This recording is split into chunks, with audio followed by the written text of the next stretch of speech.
નમસ્કાર દર્શક મિત્રો, આપ જોઈ રહ્યા છો YNN ન્યૂઝ। હવે જોઈએ અગત્યના સમાચાર।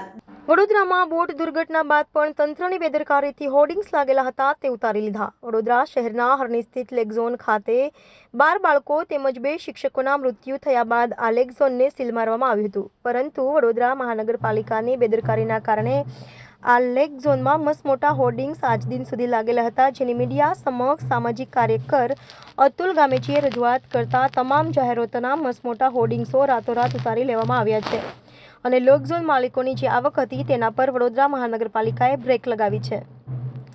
Reporter Rahul Rajput, YNN news, Vadodara.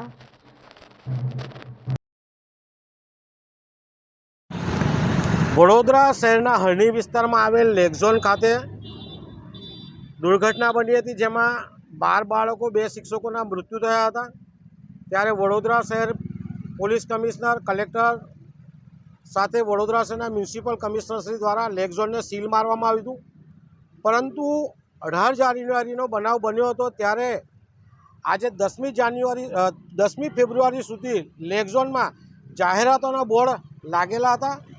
ગઈકાલે મીડિયા સમક્ષ રજૂઆત કરી ત્યારે આ જાડી ચામડીના સત્તાધીશો, આ જાડી ચામડીના અધિકારીઓ દ્વારા લેક ઝોનમાં જે હોર્ડિંગ્સ લાગેલા હતા અને જે જાહેરાતો કરવામાં આવી હતી એ તમામ જાહેરાતોના ફ્લેક્સ બેનર ઉતારી લીધા છે, જેથી આ જે અપરાધીઓ છે એમની આવક પર એક બ્રેક વાગી છે।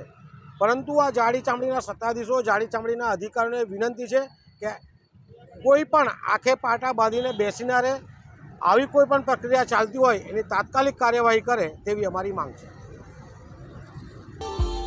Subscribe now and press the bell icon. Never miss an update.